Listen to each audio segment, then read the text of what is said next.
What's up guys, welcome back to the Gold Guy YouTube channel. I have a really cool video for you today. Here is my 1974 Honda MT250 Elsinore that I just finished restoring.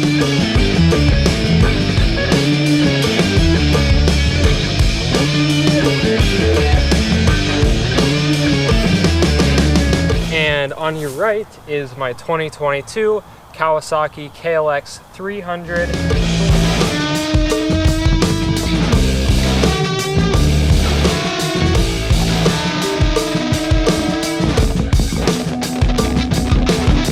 We are going to put these bikes head to head.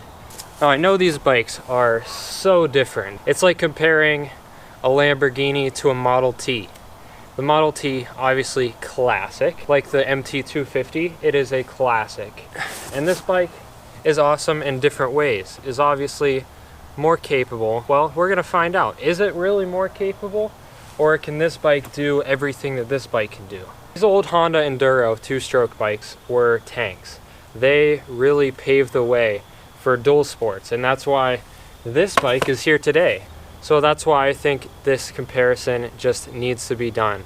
Now, to start off, there are some obvious differences, like this is a 4-stroke, it is water-cooled, it is fuel-injected, while the MT250, on the other hand, has an air-cooled 250cc two-stroke engine fueled by a carburetor. It has modern suspension, like a monoshock rear suspension, and adjustable front shocks, which are inverted. And this bike has very old-fashioned oil-dampened front suspension and 2 shocks for the rear. Adjustable, but not that great. It is what it is, guys. Another difference, this bike has hydraulic disc brakes, and this bike has drum brakes, front and rear. But I will say, for drum brakes, this thing can stop real quick. This bike has analog speedometers and tachometers, while the KLX has all digital gauges. There's definitely something to be said about analog versus digital. The analog you can always maintain and fix, and the digital, it is a lot harder to fix. You gotta really know electronics, and you might have to order new parts. The older bikes are way easier to maintain for a lifetime, and newer bikes are harder to keep on the road. Now let's compare the power numbers. For the MT250 two-stroke, it produces 16.69 horsepower and 15 foot-pounds of torque, with a top speed of 76 miles an hour. And the KLX 300 4-stroke engine produces 23.95 horsepower and 15.5 foot-pounds of torque, with a top speed of around 95 miles an hour. So honestly, these bikes couldn't be any more different. But what they do have in common is that they are both dual sports. So let's see both of these bikes doing some dual sport stuff.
Now, that was a lot of fun. Both bikes proved to be very capable off-road, with some very big differences in the performance. The KLX 300 suspension is amazing. The best suspension of any bike I've ever ridden.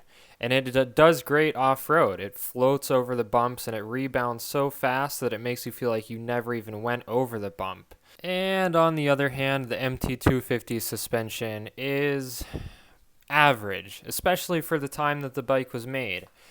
And you definitely feel every bump, but that is what I love so much about this bike. It is raw. There's really nothing refined about it. It will make you feel like a real man in a way that no other bike can do. Riding this bike off-road will give you about 10 more chest hairs per hour. What about on the road? Maybe the MT250 has an edge there. Let's find out by checking out some 0 to 60 mile an hour comparison. 3, 2, 1, 2.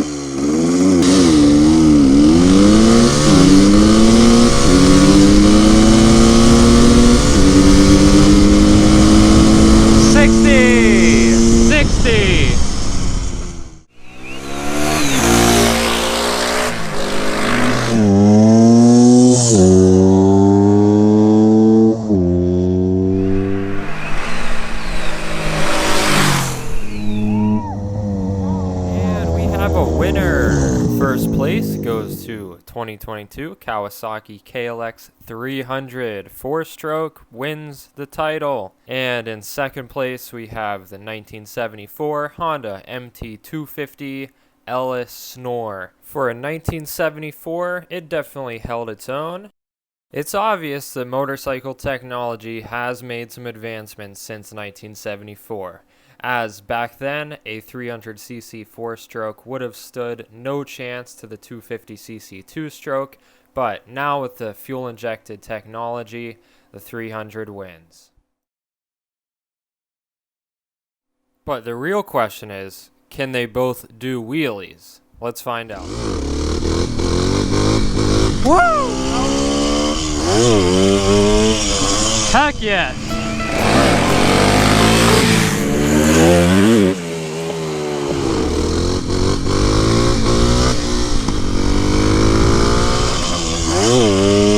Oh yeah! Well, that answers that. Yeah, they can definitely both wheelie, but the KLX is way easier to wheelie. Since it's a 4-stroke, it has a lot of low-end torque grunt, which is great for wheeling, and the Elsinore has a little bit harder of a time because you really got to get high up in the RPMs and just dump the clutch to get it to go up. But here is something that you can never do on the KLX 300.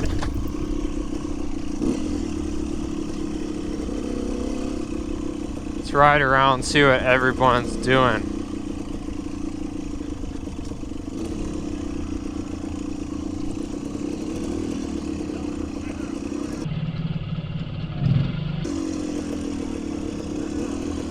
Go with the other bikes over here, just find a place to park.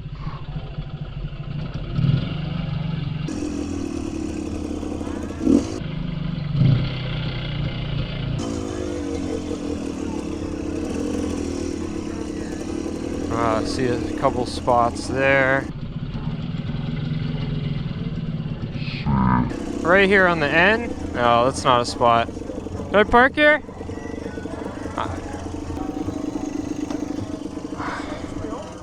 What? Thank you. Just finished it. I restored it. What's that? I just finished restoring it. Oh yeah, pretty good. You will never have that many people looking at you rolling into a car show on a new dual sport, ever. This bike draws so much attention, especially to older folks. They had these when they were my age, you know? This is their childhood. Yeah. So if you're trying to pick between these two bikes, don't. Just get both. They're so different. You can do very different things on each bike. And you can do things on one bike that you can't do on the other.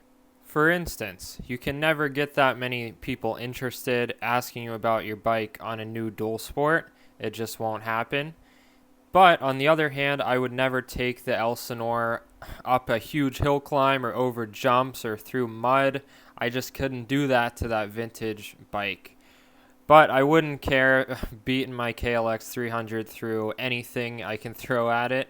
It's kind of made for that, and that's why I love it. And it handles it so well. It's really crazy, riding these two bikes, feeling the differences in how refined dual sports are today. The suspension is amazing. The gearing's set up perfectly for off-roading. The seat height, everything is just optimized for off-roading. While the MT250, it can do off-road, it feels so clunky compared to new bikes. In conclusion, both of these bikes win. You can't compare them. It's like trying to compare your grandpa to your teenage son. They both can do some really cool stuff, and one can do stuff that the other can't do, but that's just how it is. They're both amazing bikes, and they both deserve their place in this world. That's it. The end. Thanks for watching. If you want to see more stuff like this, please hit that subscribe button and the notification bell so you don't miss out on other uploads. Comment down below any other differences you guys know that I missed. And if you enjoyed this video, please hit that like button. I would really appreciate it. Gold Guy out.